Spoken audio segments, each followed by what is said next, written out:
ဘာရင်နဲ့ Grandor တို့တငယ်ချင်းထိသွားတာကိုရွာသားတွေကထိသွားကြပါတယ်ဒါပေမဲ့ရွာသားတွေဟာငကားဆိုတာနဲ့ကြောက်လန့်နေကြတော့ပဲငကားဆိုတာတင်းနေကြရင်ငါဟုတ်ရွာကိုမီးရှို့မှာပဲဆိုတဲ့ကောလာဟလတွေထွက်လာပါတယ်ဘာရင်က Grandor ဟာသဘောကောင်းတဲ့ငကားခေကြောင်းဘလို့ပဲရှင်းပြပေမဲ့ဘယ်သူမှမယုံကြပါဘူးဒါကြောင့်ဘာရင်ကသူ့တငယ်ချင်း Grandor အန်ဒီရဲ့ကင်းဖို့အတွက်လူသူမနီးတဲ့မြူခိုးတောင်တန်းစီကိုခေါ်ထုတ်သွားဖို့ဆုံးဖြတ်လိုက်ပါတယ်သူတို့နှစ်ဦးဟာနှင်းဖုံးနေတဲ့တောင်တန်းကြီးတွေကိုဖျက်ကျော်ကြရပါတယ်ညဘက်ရောက်တဲ့အခါအလွန်အေးဆက်တဲ့နှင်းမုန်တိုင်းတန်ကိုဘာရင်မခံနိုင်တော့ပါဘူးအဲ့ဒီအချိန်မှာ Grandor ကသူ့ရဲ့ကြီးမားတဲ့အတောင်ပန်းတွေကိုဖြန့်ပြီးဘာရင်ကိုလုံခြုံအောင်အုပ်မိုးပေးထားပါတယ်Grandor ရဲ့ခန္ဓာကိုယ်ကထွက်တဲ့အပူချိန်ကြောင့်ဘာရင်ဟာချမ်းအိတ်တဲ့တန်ကဒီသက်သာရခဲ့ပါတယ်ဒီလိုနဲ့သူတို့ရဲ့တန်ရောစဉ်ဟာပိုပြီးခိုင်မြဲလာခဲ့ပါတယ်တောင်တန်းကြီးရဲ့ထိပ်မှာဆေးဟောင်းကြောက်တုံကြီးတွေနဲ့ပိတ်ထားတဲ့ခုတကားကြီးတစ်ခုကိုသူတို့တွေ့လိုက်ရပါတယ်အဲ့ဒီခုထဲမှာငကားတွေငင်းချမ်းစွာနေထိုင်နိုင်တဲ့လျှို့ဝှက်လားခိုတာရှိတယ်လို့ဒန္တာကြီးကသိရပါတယ်ဒါပေမဲ့တကားပွင့်ဖို့ဆိုရင်စစ်မှန်တဲ့တငယ်ချင်းနှစ်ယောက်ရဲ့သွေးစည်းမှုကိုပြ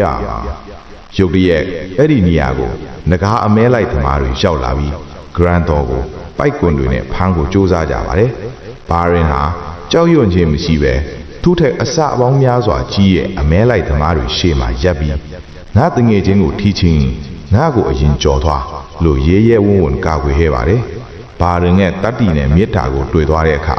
ဂူတကားကြီးကအလိုလိုပွင့်သွားပါတယ်ဂူတကားနောက်ကွယ်မှာတော့စိမ့်လန်းဆိုပြီး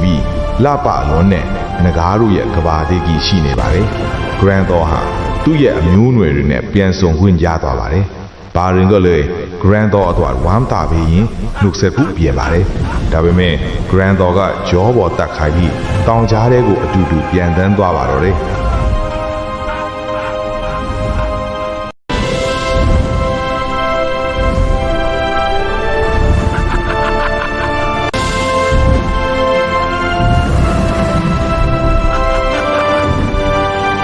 နငါးပြည်သို့ရောက်ရှိပြီးနောက်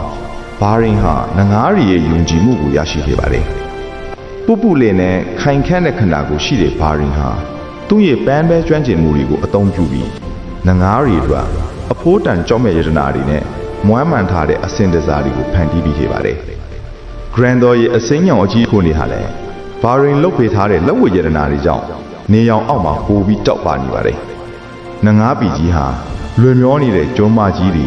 တက်တိုင်ရောင်ရေတကွန်နေတဲ့အတူအလွန်အေးချမ်းနေပါတယ်။ငင်းချမ်းမှုဟာကြာရှည်မခံခဲ့ပါဘူး။ရုတ်တရက်ဆိုသလိုကောင်းကင်ယံမှာခရမ်းဆောင်မုန်တိုင်းတိမ်တိုက်တွေနဲ့လျှက်စီတွေပြည့်နှက်သွားပါတယ်။ကျိန်စာတင့်တောင်ပန်းလို့ခေါ်တဲ့အမဲရောင်ငငါးကြီးတစ်ကောင်ဟာ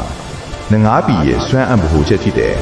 ကြည်လင်သောနှလုံးသားကြောက်တုံးကြီးကိုခိုးယူပါပါတယ်။အဲ့ဒီကြောက်တုံးကြီးမရှိတော့တဲ့အတွက်ငငါးပြည်ကအလင်းရောင်ကြီးပျောက်ကွယ်သွားပြီးအရာအလုံးမှောင်တိကျသွားပါတော့တယ်။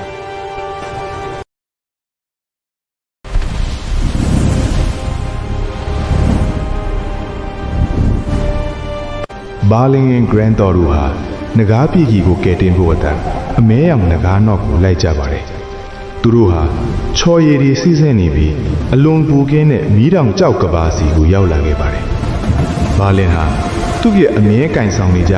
မှော်အမှတ်သားတွေပါတဲ့စစ်တူရင်းကြီးကိုကင်ဆောင်ပြီး Grandor ရဲ့အကြောပေါ်မှာရဲရဲဝံ့ဝံ့လိုက်ပါလာပါတယ်။ Grandor ဟာလည်းဘာလင်ကိုမီးတောင်ကထွက်တဲ့အစိမ့်ငွေ့တွေကနေကာကွယ်ပေးရင်း6ကဘာတဲကိုတိုးဝင်သွားပါတယ်။မီးတောင်ထိပ်မှာအမဲရောင်ငကားနဲ့ပြင်းထန်တဲ့တိုက်ကွဲချစ်ပွားပါတယ်။ဘာလင်က Grandor ကိုဗျူဟာမြောက်ညွှန်ကြားပြီးငကားအများကြီးရဲ့အာနေချက်ကိုတိုက်ခိုက်ခဲ့ပါတယ်။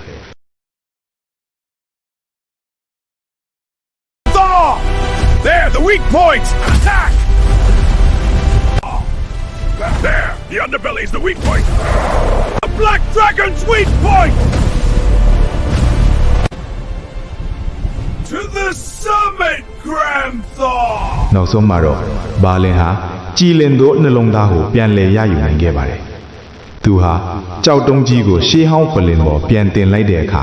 ငကားပြည်တစ်ခုလုံးရွှေရောင်အလင်းတန်းတွေနဲ့ပြန်လည်လင်းလက်သွားပါတယ်။ငကားပြည်ကငကားတွေအားလုံးကောင်းကင်မှာပြန်တန်းသည့်အောင်ပွဲခံကြပါတယ်။နေဝင်ရိုးရီရွှေရောင်အလင်းအောက်မှာဘာလင်နဲ့ Grandor တို့ဟာငကားပြည်ရဲ့အဆောင်အရှောင်သူရဲကောင်းများအဖြစ်အ အတိအမှတ်ပြုခံရရင်ဇလန်းလေးဟာလည်းပြီးဆုံးသွားပါတော့တယ်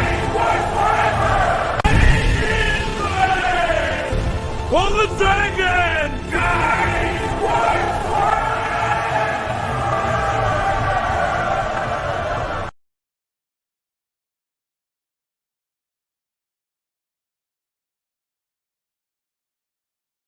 ကျွန်တော် channel လေးကိုလည်း like and subscribe လုပ်ပြီးဘေးနားက notification လေးကိုနှိပ်ပေးခြင်းဖြင့်အားပေးကြပါဦးနော်